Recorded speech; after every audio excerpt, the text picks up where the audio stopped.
Hello everyone, I am Akshith Ullal, a PhD student at Vanderbilt University, and today I will be presenting on the work an iterative participatory design approach to develop collaborative augmented reality activities for older adults. In 2018, there were around 28,000 long-term care facilities in the US with a population of around 5.7 million older adult residents, and this is shown to be increasing rapidly.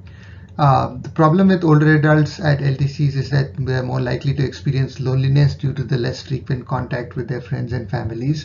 This has also been exacerbated and made worse by the COVID pandemic, which has prevented older adults from being visited by their friends and families. Let's understand what has shown to actually mitigate loneliness. Firstly, the improvement in the quality of relationship and also social connectedness with friends and family. In non-long-term care facilities, social connectedness is often developed through physical face-to-face interactions and joint activities with one's friends and families. Many a time in LTC communities, this option may not be available, and older adults have to rely on remote communication technologies such as FaceTime and Zoom, which have demonstrated mixed results in their effectiveness.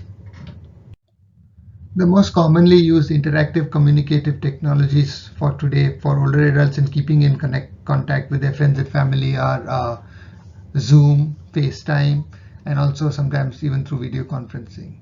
However, these have a certain disadvantages. Firstly, they have atypical eye gaze, and also looking at the mirror image of oneself all day is not quite typical in in-person interactions. And finally, there's a lack of mobility. Hence, research has shown that people still prefer in-person interactions, and there is something unique in in-person interactions that are not able to be recreated in 2D communication technologies. Our goal is to use augmented reality to enable 3D telepresence, that is the ability to simulate in-person interactions using augmented reality. As can be shown in the image, there are two users in their two remote local environments, and they can view each other through their the photorealistic avatars. And one can also have their gestures mapped to the avatars, which is able to convey the non-verbal behavior of the interactions. Before using augmented reality as a medium of communication for older adults at long-term care facilities, we need to understand firstly how do older adults actually view this kind of technology at long-term care facilities, and also what are the types of activities that they actually want to do with their friends and families using this technology. This leads us to our first research question.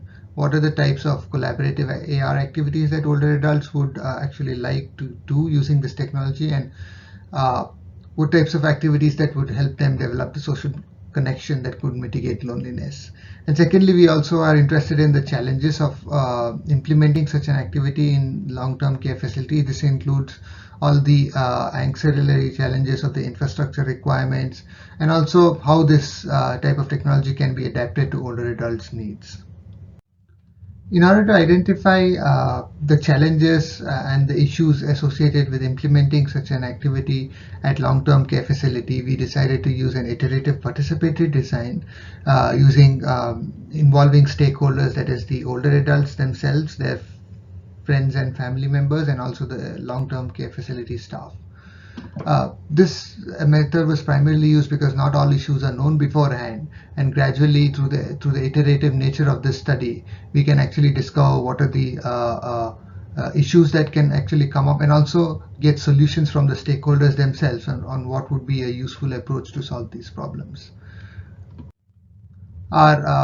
This study was conducted at a long-term care facility in Tennessee in the USA. And recruitment was primarily done to the long-term care facility staff by the use of flyers and also word of mouth. So in total, there were 8 older adults who participated, 5 long-term care facility staff, and 2 family members.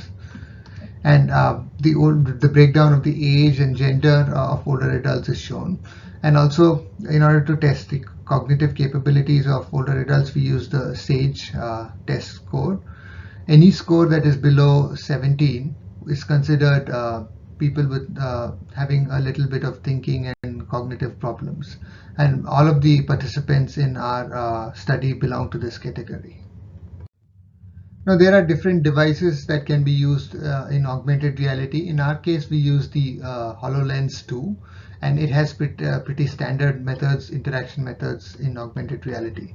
So there are two types of interaction, primarily near interaction and far interaction. So near interaction is when you can actually touch on the virtual elements in the HoloLens, as can be shown here, a tap interaction where the user uses the index finger to touch on the menu buttons. Another form of near interaction is the pinch interaction, where the user has to actually physically reach onto the object and then use the pinch gesture to move it around. These are standard interaction methods in HoloLens, and we began our study with showing the older adults using this standard interaction.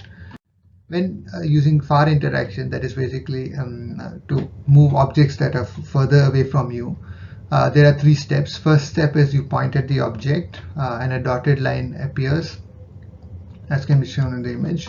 And then you again make the pinch interaction, and the dotted line becomes solid, showing that the object has been picked, and one can move their hands around in order to move their objects.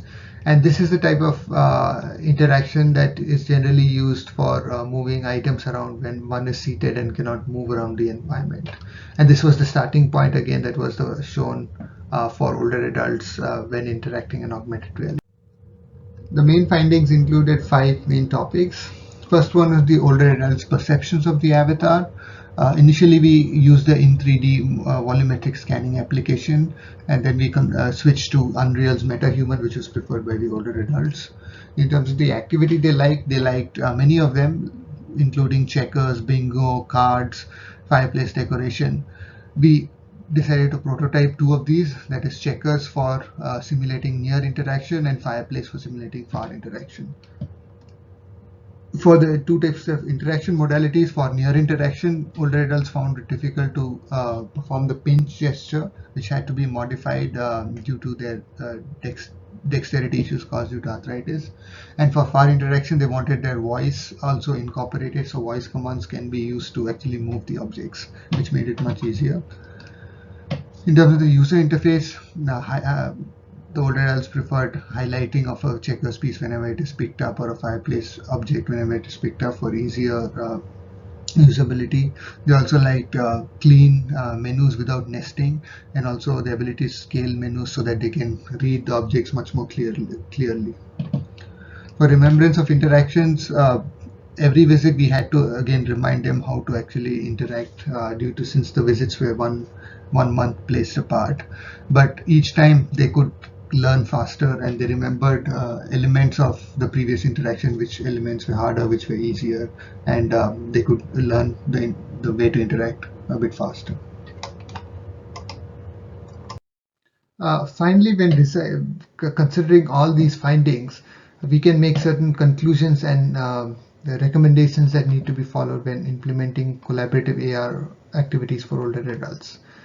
Firstly, it's important to cater to a diverse set of older adult populations. So it's important to keep multiple options available. For example, if some people are comfortable using voice interactions, they should be able to do, but it should also be the hand interaction capabilities should also be kept as an option that is available for more functional older adults. Also, many things such as the dexterity level when interacting with a collaborative augmented reality need to be taken into account. Also, the literacy levels of the participants. It might also so happen that this study was conducted in the United States, which is a developed country, but in developing countries it might also be people might not be so literate and exposed to modern technologies. Also, the physical and cognitive capabilities of the participants need to be taken into account, especially when designing activities, whether they can actually walk or move forward to actually pick up an object, and also their cognitive capabilities in terms of understanding the instructions and in order to actually interact with AR. These things need to be kept in mind. Another very important thing is that it is important to understand that collaborative AR is a new kind of technology, and interacting in using their hands naturalistically is not something that you do on a daily basis, and hence it's important to deal with frustrations when older adults feel there might be a learning curve in the initial 1 to 2 visits of how to interact with collaborative AR. So it's important to deal with frustration, and it's important to let the older adults know that when conducting such studies, that it's not their fault that they're not able to do, but it's the onus is on the user-centric design of the technology to make it much easier for them to actually interact in augmented reality. Now, one thing to understand is it is important to balance functionality and simplicity when designing older AR activities for older adults. By this I mean that it's better to not make something overly fancy, but just keep it simple and just keep it to the bare functionality so that it's easier for a wide range of older adults to actually understand and use this technology. One thing to consider is the infrastructure requirement, especially with this telepresence technology. It's important that the long-term care facility has good internet speed. Considerably 50 Mbps or above would be at least required, and also the desktop or the computer that is used to run these programs would actually need to have a minimum requirement of 8 GB of RAM. This is primarily due to the game engines that are used to run these programs, primarily Unreal and Unity.